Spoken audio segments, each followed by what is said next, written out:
Inilah kehidupan Einstein, keputusan terburuk yang pernah ada. Karena di masa tuanya dia berkata, bisa meneliti tubuhku setelah aku mati. Tapi tolong jangan sentuh otakku. Tahun 1995 bulan 4 tanggal 18, orang hebat masa itu, Einstein, meninggal di rumah sakit Princeton. Tapi siapapun tak bakal menyangka, hanya 7 jam setelah Einstein meninggal, barangnya yang paling berharga, otaknya dicuri. Dan yang curi bukan orang lain. Itu Harvey, peneliti mayat Einstein. Dia menempatkan otak bijak ini, dimasukkan ke dalam wadah penuh formalin, dan potong menjadi 240 bagian. Tapi 23 tahun telah berlalu dalam sekejap. Harvey selain menimbang berat otak, tidak dapat meneliti apapun. Sampai tahun 1998, Harvey mengambil otak Einstein, bawa kembali ke Universitas Princeton, diserahkan ke penjaga. Berikutnya, mungkin saat itu, Harvey akhirnya sadar, pepatah terkenal Einstein, tidak semua yang penting itu bisa dihitung. Juga bukan semua yang bisa dihitung itu sangat penting. Ilmuwan terbesar abad ke-20, dan orang yang paling dekat dengan Tuhan. Kehidupan legendaris Einstein, harus mulai diceritakan dari kelas matematika. Apakah kalian mengikuti saya? Cepat dan lebih cepat lagi. Apa itu? Waktu. Einstein cepat bangun. Guru menegur Einstein karena tidur. Tapi dia memberitahu guru, dia sedang memikirkan rahasia alam semesta. Guru itu berkata dengan nada menghina, kamu sebaiknya memahami teori Pythagoras terlebih dahulu. Ketika guru kembali ke podium untuk melanjutkan kuliah, perhatian Einstein malah tertarik oleh cahaya di luar jendela. Mengeluarkan jam saku, pantulkan bayangan di telapak tangan. Terlihat sedang lagi pikir keras. Pada saat itu guru sadar dia tak mendengar pelajaran kelas lagi. Sekali lagi mempermalukannya lagi. Jangan terburu-buru memikirkan misteri alam semesta. Tunggu sampai kamu menyelesaikan persamaan di papan tulis. Einstein segera menjelaskan, mengatakan bahwa dia telah memecahkan persamaan ini secara otodidak. Siswa saling memandang. Bahkan guru itu mengira dia membual. Einstein dari kecil sudah keras kepala. Dia berjalan ke podium dengan marah. Pecahkan persamaan dengan percaya diri dengan cara dia sendiri. Dia yang jiwa muda tidak lupa mengejek guru kembali. Katakan yang sebenarnya guru. Kehadiranmu menghina masa depan aku. Yang kagum terhadap matematika. Pergi dari sini. Einstein yang arogan dipanggil orang tuanya. Bantu dia selesaikan masalah. Ayah sudah terbiasa. Seperti setiap ayah pada umumnya. Dia ingin Einstein pergi ke sekolah. Dapatkan ijazah dan dapatkan pekerjaan yang layak. Tapi Einstein berpikir, menghafal sesuai apa yang buku tulis itu bukanlah pendidikan sama sekali. Adalah menjadi fisikawan yang hebat. Melihat putra ambisius di depannya. Ayah tidak senang. Sebaliknya malah tak mendukung Einstein. Katanya bisnis keluarga bangkrut. Kedepannya kamu harus bergantung pada diri sendiri. Setelah mengatakan itu, sang ayah membawa ibu dan saudara perempuannya bersamanya. Pindah ke Italia, meninggalkan dia sendiri di Berlin. Menurut Einstein, dia dengan kejam ditinggalkan oleh ayahnya. Jadi pada tahun 1895, dia membeli tiket kereta, pergi ke Swiss. Ujian masuk untuk Universitas Zurich. Einstein adalah seorang insinyur yang khas. Tidak tahu apa-apa tentang seni. Melihat lembar soal seni di tangan, dia berkeringat dingin. Setelah ujian, Profesor Weber dari Departemen Fisika bertemu dengannya secara langsung. Karena Profesor menemukan, Einstein tak punya bakat seni sama sekali. Kecuali fisika dan matematika yang mencapai nilai sempurna yang luar biasa. Profesor melihat bakatnya dalam fisika dan matematika. Jadi merujuknya ke sekolah lain di Swiss. Minta dia belajar bahasa Prancis dan binatang di sana. Akan memberinya kesempatan lagi untuk mengikuti ujian masuk. Einstein yang mendapat bantuan. Harapan hidupnya membara kembali. Tapi sifatnya sama sekali tak berubah. Kemanapun dia pergi, sepertinya ada pertanyaan tanpa akhir. Hari pertama masuk kelas, dia mengkritik guru dan teman sekelasnya. Einstein pacaran. Gadis pirang ini adalah cinta pertama Einstein, Mary. Tapi kamu tidak bakal sangka, Einstein yang hebat ini, dia adalah bajingan ketika dia masih muda. Selama belajar di universitas, Einstein karena tidak punya uang, numpang tinggal di rumah seorang guru. Putri guru bertemu Einstein untuk pertama kalinya.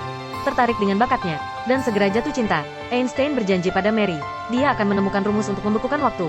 Mary yang polos benar-benar mempercayai omong kosongnya. Tapi yang dia tidak tahu adalah, Einstein tidak pernah benar-benar mencintainya.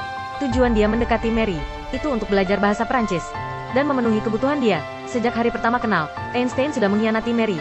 Dia sangat tertarik dengan Mileva, teman sekelasnya. Bukan karena dia lebih cantik dari Mary, tapi dia seperti dirinya sendiri.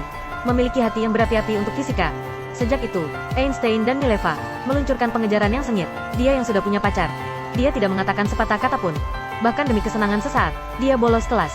Habiskan sepanjang hari di apartemen bersama Mileva. Dengan alasan belajar sebagai kedok untuk berpacaran. Dengan satu surat putus hubungan, langsung meninggalkan Mary. Hal-hal yang berhubungan menodai orang. Dia tidak melakukan apa-apa, tapi karma segera datang.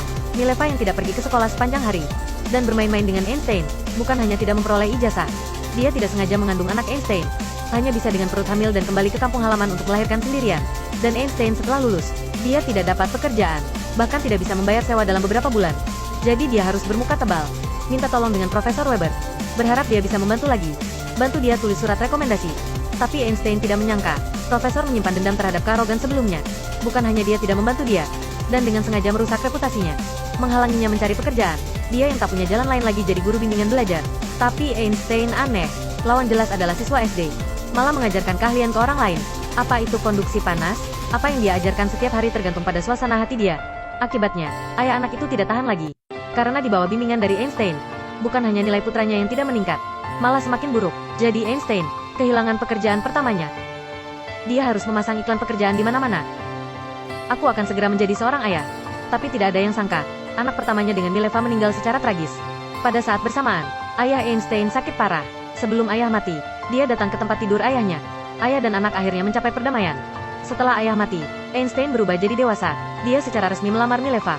Sifat arogan dia dulu benar-benar menghilang. Untuk memikul tanggung jawab seorang suami, Einstein di kantor paten, temukan pekerjaan.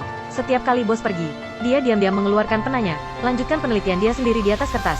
Dan pada tahun ini, Einstein menerbitkan 4 makalah utama yang mengubah dunia.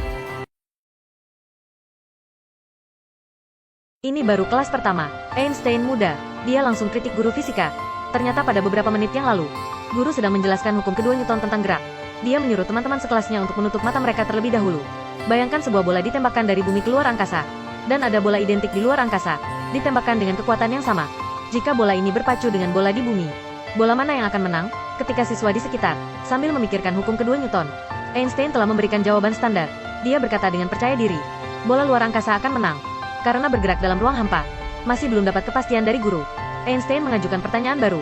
Misalkan bola bergerak di luar angkasa, dan tidak ada planet dan bintang di sekitarnya, dalam keadaan tanpa hambatan, bagaimana kita bisa tahu jika bola sedang bergerak?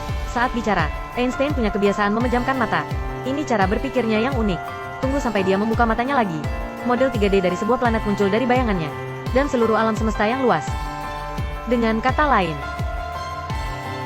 apa itu waktu? Untuk masalah itu, apa itu ruang? Lihat wajah Einstein yang penuh tanda tanya. Guru yang antusias segera menjelaskan kepadanya dengan hukum Newton. Tapi kemudian dia menyela guru, dan menimbulkan keraguan tentang Newton. Newton berkata, Tuhan akan hidup selamanya. Dia ada di mana-mana, sepanjang waktu, dan menciptakan waktu dan ruang. Secara singkat, itu artinya, haha, Newton juga tidak tahu, tapi Tuhan tahu. Komentar ekstrim ini membuat seluruh kelas hening dalam sekejap, karena Einstein berpikir, Newton melemparkan masalah yang tak terpecahkan kepada Tuhan. Benar-benar tidak bertanggung jawab. Temukan suasana yang kian memburuk. Dia segera bangkit dan bersiap untuk pergi. Di luar dugaan, gurunya bukan hanya tidak marah, malah sangat mengaguminya. Sepertinya kita akan melewati tahun ajaran yang sangat menarik.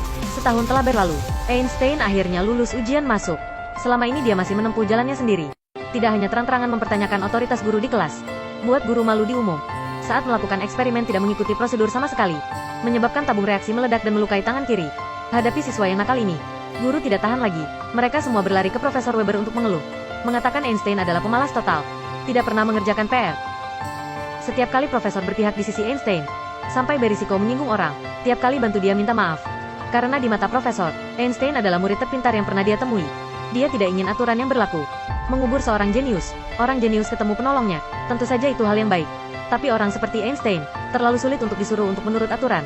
Meskipun profesor dengan ramah mengingatkannya berkali-kali, dia masih berjalan dengan caranya sendiri. Tidak hanya bertentangan dengan guru lain di kelas. Saat di kelas, terang-terangan menentang profesor, bersabar berkali-kali, profesor akhirnya kehilangan kesabaran dengan Einstein. Dia harus memutuskan untuk putus asa dengan jenius ini. Untungnya Einstein berbakat, akhirnya lulus ujian kelulusan. Tapi gadis di sebelahnya tidak seberuntung itu. Karena dia adalah istri pertama Einstein yang malang.